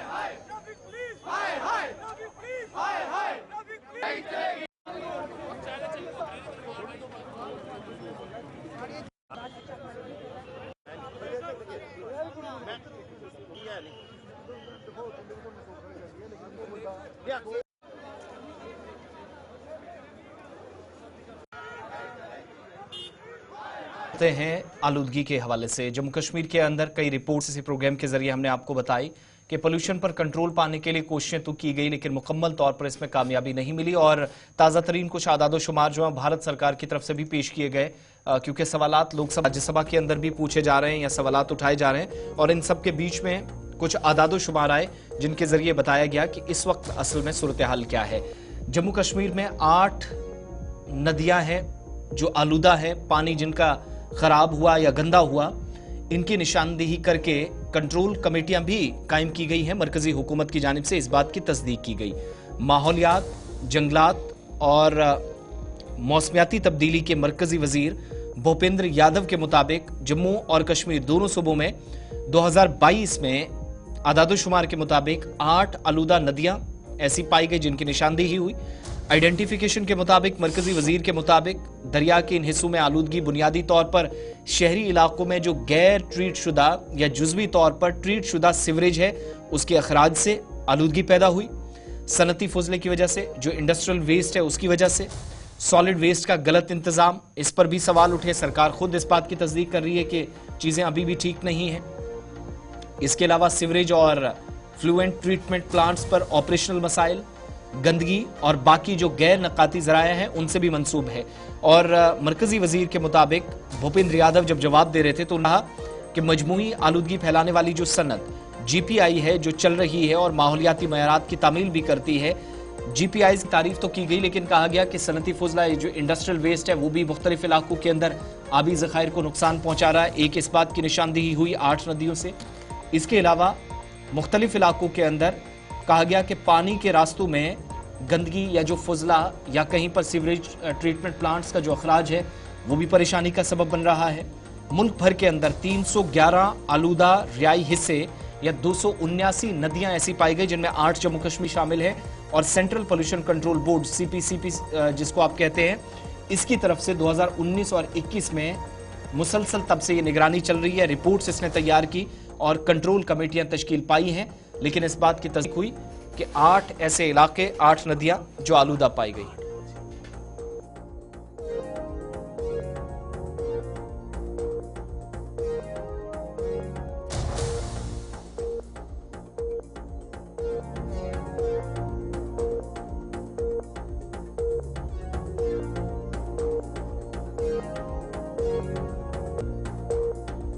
या आलूदगी के हवाले से बात हो रही है तो जरा खबर दारुल हुकूमत दिल्ली से भी बताते हैं और कुछ और बड़ी खबरें, और साथ साथ आप कॉल करना शुरू कीजिएगा, आपकी बात भी सुनेंगे। दिल्ली के अंदर जहां पर फिजाई आलूदगी परेशानी का सबब बनी है, जिस पर एक बड़ा फैसला यूनियन टेरिटरी या दारुल हुकूमत दिल्ली के अंदर आप सरकार की तरफ से लिया गया है, और तालीमी इदारों के अंदर निजाम जो बुरी तरह मुतासिर हो रहा था, इन सब के बीच में हाइब्रिड मोड पर स्कूल चलाने का फैसला हुआ दिल्ली NCR के अंदर, जहां पर ग्रैब 4 नाफिज कर दिया गया है, जिसका मतलब यह है कि इंतहाई खतरनाक दर्जे के अंदर जो एयर पॉल्यूशन है वो पहुंच गई है, परेशानी का सबब है, लोग बीमार पड़ रहे हैं, छाती के अमराज में मुसलसल इजाफा देखने को, अस्पतालों के अंदर लंबी कतारें या बीमारों की तादाद में इजाफा। और ये सूरत हाल सुबह सुबह की है दिल्ली, जहां पर आपको 100 मीटर के दायरे पर भी देख पाना बहुत मुश्किल हो रहा है। AQI सुबह सुबह 435 से ऊपर चला गया था, बिल्कुल, जिसके बाद ये हुकूमती इदारों ने यह फैसला लिया कि ग्रैब 4 को नाफिज किया जाए। और इससे क्या होता है कि एक ट्रैफिक रेगुलेशन चलती है,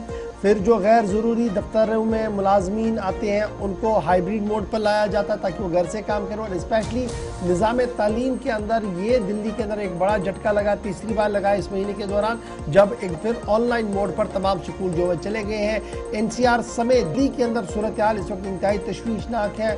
स्मोक यानी वो जो धुआं है जिसकी वजह से गैस चैम्बर जम्मू दिल्ली बन चुका है, ये तस्वीरें बता रही है कि दिल्ली के अंदर फिजाई आलूदगी किस तरीके से बढ़ी है, जिसकी वजह से हेल्थ इमरजेंसी जैसी सूरत हाल बन सकती है। अगर इसमें बाद दोपहर तक बेहतरी नहीं हुई तो हेल्थ इमरजेंसी का भी ऐलान दिल्ली के अंदर हो सकता है, क्योंकि इस तरीके की लगातार सिचुएशन पिछले 8-9 घंटों से बनी हुई है, जिसको लेकर हुकूमती इदारे भी काफ़ी ज़्यादा अलर्ट है। इसकी वजह से दिल्ली एयरपोर्ट पर परवाज़ों में भी ताख़ीर हो रही है, जो इंटरनेशनल परवाज़ें आ रही थी उनको भी ताख़ीर से आना पड़ रहा है, जाना पड़ रहा है। और दिल्ली आने वाली रेल लाइन पर भी सूरत हाल इसी तरीके की बनी हुई है। घने कोहरे और धुएं की वजह से जो विजिबिलिटी है वो काफ़ी कम हुई है, जिसकी वजह से सुबह से लेकर अभी तक 2 दर्जन से ज़्यादा ट्रेनें जो है वो डिले हो रही है। ये मरकज़ी रेलवे स्टेशन जो दिल्ली का है वहाँ की सूरत हाल है, और मरकज़ी जो हवाई अड्डा हमारा है इंटरनेशनल एयरपोर्ट इंदिरा गांधी का नई दिल्ली के अंदर, वहां की तस्वीर खुद आप देख सकते हैं कि किस तरीके की धुंध है और कितना धुआं वहां पर बना हुआ है, जिसकी वजह से ग्रैब 2 को नाफिज एक बार फिर कर दिया गया है। चलिए जनाब, फटाफट से आपकी फ़ोन कॉल्स को आज ले लेंगे। आपसे वादा था कि ज़रा टाइम बढ़ा देंगे। कल भी कुछ दोस्तों की तरफ से कहा कि टाइम बढ़ाया जाए जी, ज़्यादा से ज़्यादा फ़ोन कॉल्स को लिया जाए, तो आप कॉल करना शुरू करेंगे। आपकी फ़ोन कॉल्स को हम शामिल प्रोग्राम करेंगे और जब तक आपकी कॉल हमारे पास आती है तब तक ज़रा आप मशरिकी वस्ता भी लिए चलते हैं, आपको बताते हैं कि मशरिकी वस्ता की सूरत हाल किस तरीके की बनी हुई है, क्योंकि ट्रंप हुकूमत के इख्तिदार में आने से पहले ही डोनाल्ड ट्रंप ने अपने कार्ड खोल दिए हैं और ट्रंप प्लान सामने रख दिया है कि जितने भी लोग मुहासरे के अंदर है या यरगमाल बनाए गए हैं, रिहा नहीं किया गया तो फैसला कुन जंग छेड़ दी जाएगी।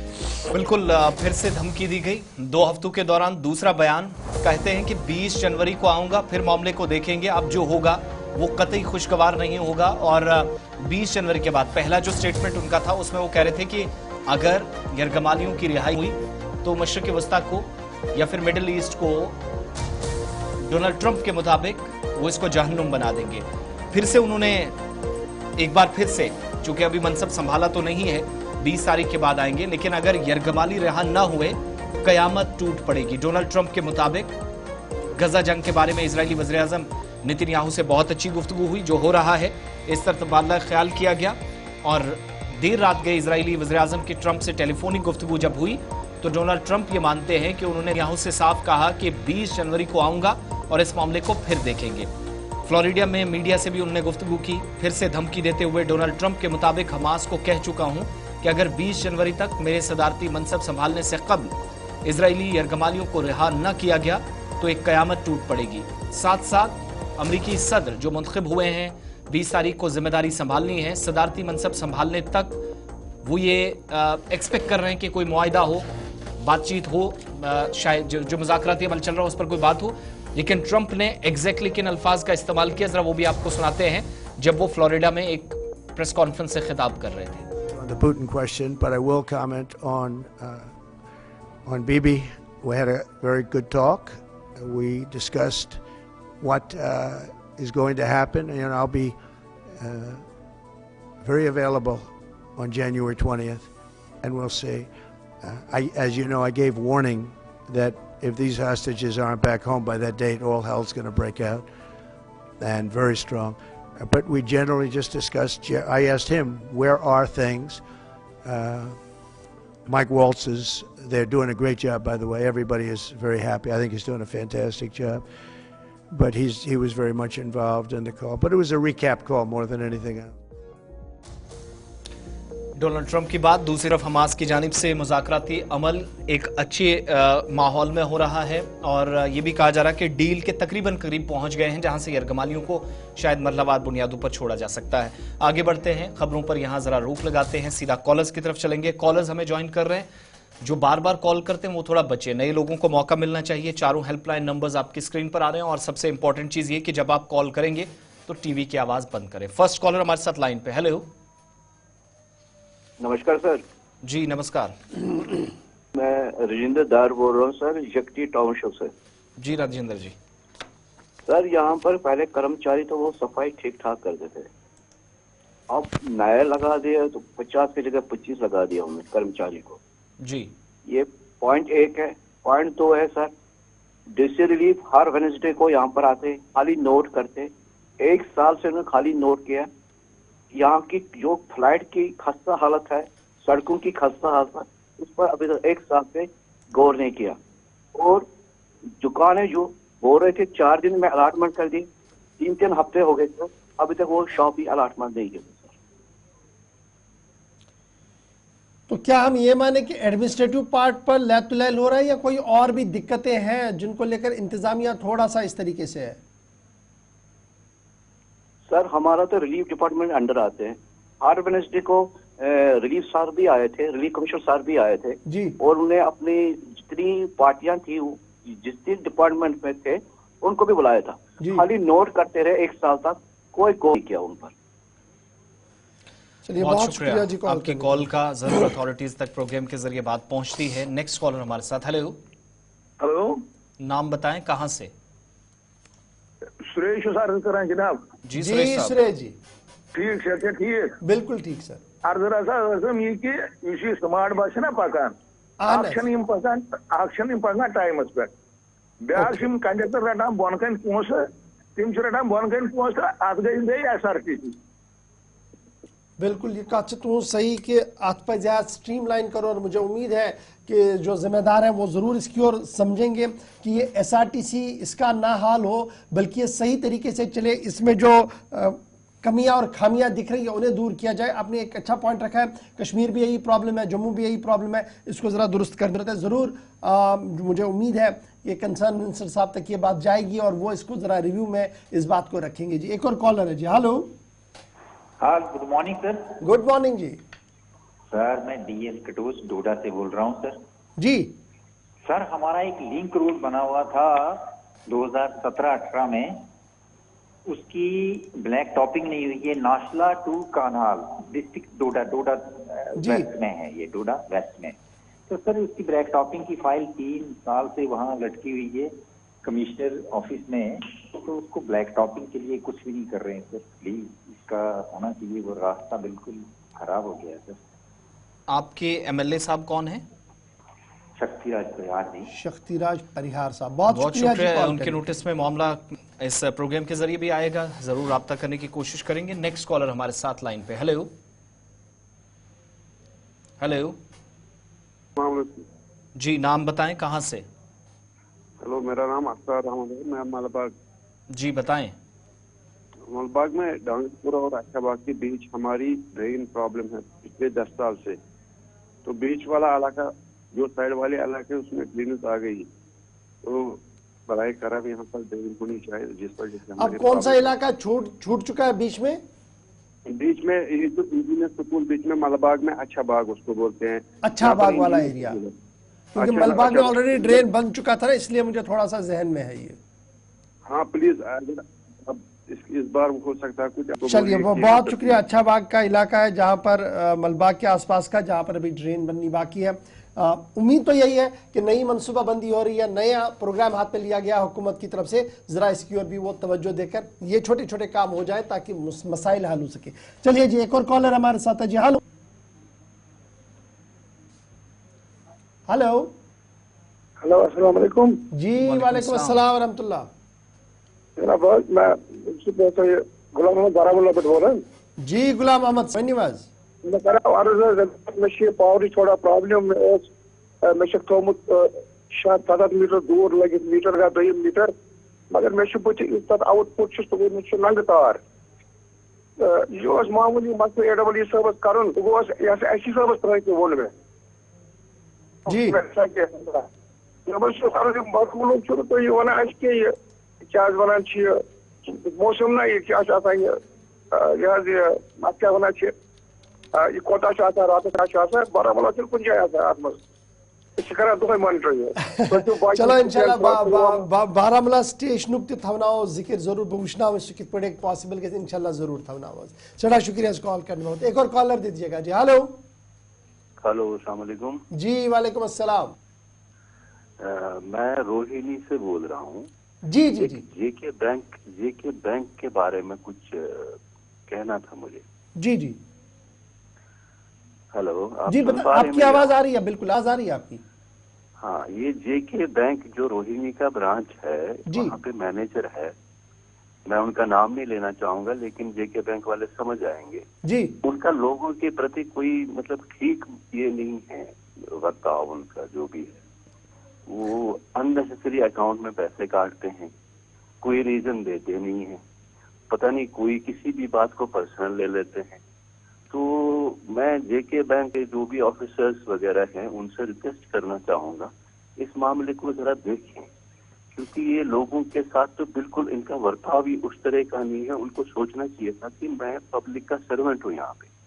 देखिए, हम हैं, पब्लिक है तो जेके बैंक है, तो आपकी बात बिल्कुल सही है। और ये शिकायत बहुत सारे इलाकों से है कि जनाब मुलाजमीन जो बैंक के हैं वो तानाशाही की तरह काम करते हैं।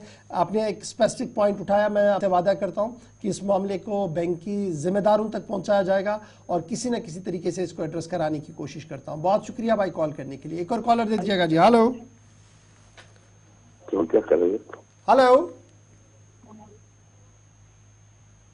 हेलो जी, नाम बताइएगा, कहां से? अस्सलाम वालेकुम। वालेकुम अस्सलाम जी, आप कहाँ से बोल रहे हैं? गुलिस्तान न्यूज में आपने कॉल किया है, बात रखिए। हाँ जी, मैं छानपुरा से बोल रहा हूँ जी। हेलो, बताएं जी, आपकी आवाज आ रही है। नाम बताएं अपना। छानपुरा से बोल रहा हूँ। ना वनियो पनुन छानपुर पे ना वनियो पनुन नाम जो फारूक अहमद जी। फारूक साहब वनियो यपर ना सड़क सो तथ मैगडमा ना सारी फक वोतमुत सड़क। ये कतन छानपोर छानपोर बादशाह नगर लेन सी नंबर 2 नंबर 2 पावर कहें ग्रात पे कर वज बे मीटर्ड इलाक। चलो सटा शुक्रिया कॉल करने बापत। बिजली और सड़क का मामला है।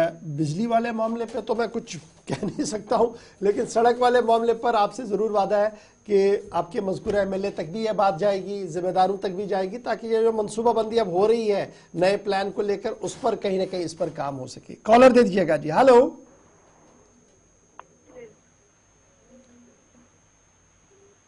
हेलो अस्सलाम वालेकुम जी। अस्सलाम वालेकुम सर। वालेकुम अस्सलाम जी।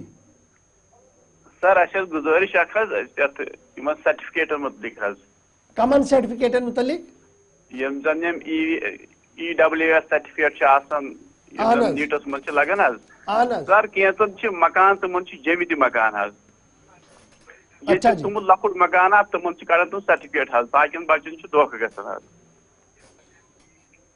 इथे पे सपोर्ट सर्टिफिकेट तथ मज लगन लगभग मास्टर यम तमन बचन सारे सपोर्ट सर्टिफिकेट अच्छा तम तमन सर्टिफिकेट दिवान गरीबन हंद बच्चे पेवान अथी पॉइंट मतलब मकसद क्या की सर्टिफिकेट कित पे दिन आउट ऑफ टर्न दिन कि तिमन लुकन दिन तिमन बच्चन दिन जेन्युइन यम तमन दिवान कि अमिस 1000 कम स्क्वायर फुट मकान तमिस दिवान यम ये EWS सर्टिफिकेट तथ तमन पॉइंट्स तरन पे 10 पॉइंट्स ओके। मगर ये तम त अमीर खलक कि जमिस मज मकान शहरस मज मकान ये थमित लक पे गामन मकान तथ सर्टिफिकेट बनावान। तुम कत पे कत कर वनकस? शुपियन पे कम गाम पे? शुपियन पे कचडूरा। कचडूरा शुपियन पे। चलो इंशाल्लाह जरूर, चूंकि यह बोड़ मामला BPL तुमरस मज EWS तुमरस मज और खोचन पज तिम लुकन तन पज पे मकान और तम पे वन गरीब अच्छे तो EWS सर्टिफिकेट सिर्फ अमे खतर कि मेस नेचुवस मिले अमुक फायदे सह कोता बोड़ जुल्म करान। अगर तमिस अमुक एहसास कुन दो पैद ग शायद कर यह कह तुथु गुना युत गुना हुकिंग कर पावर यूता निमान हुक कर जहलान गर यूता सह बोड़ गुना तिथे पे बोड़ गुना बेकि सुंद हक नुन यह वन कि बह करता मत गामस मज रोजान और आर्जी तौर अतन रिहायशी थमज और बाकी कह सोरी शहरस अंदर तमाम फैसिलिटी, लेकिन बस तम पे EWS पन्निस पानस वनान यह अफसोसनाक गोस नहीं गसन कह। चलिए जी लास्ट 2 कॉल्स, उसके बाद जरा मौसम की जानकारी से आपको अपडेट करते हैं। हेलो हेलो हेलो अस्सलाम वालेकुम जी। वालेकुम अस्सलाम। हेलो वनी बस तुज आवाज से अच्छा मे आधार कार्डस गमुस मिस्टेक तम बनस गयस बह सारे स्टेशन पे। वालेकुम अस्सलाम वालेकुम। हेलो अस्सलाम वनी बस वनी तुज आवाज से टीवी च आवाज करियो बंद तो वनी कार्डस मिस्टेक अहनस वनस गयस बह सारे जायन मगर यम वना मे गोड अन सा क्या डेट ऑफ बर्थ सर्टिफिकेट। अहनस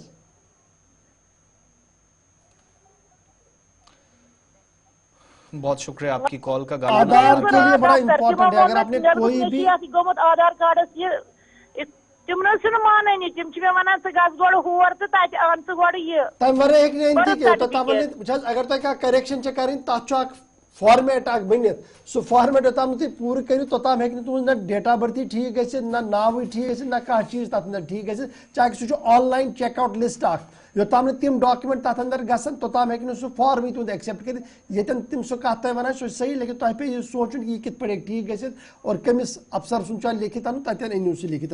चलिए जनाब लास्ट कॉल दे दीजिएगा जी। हेलो अस्सलाम वालेकुम जी वालेकुम। चले जी गौर साहब अस्सलाम वालेकुम। वालेकुम सलाम। गौर साहब मे ट्रैफिक जामस मुतलिक कत कर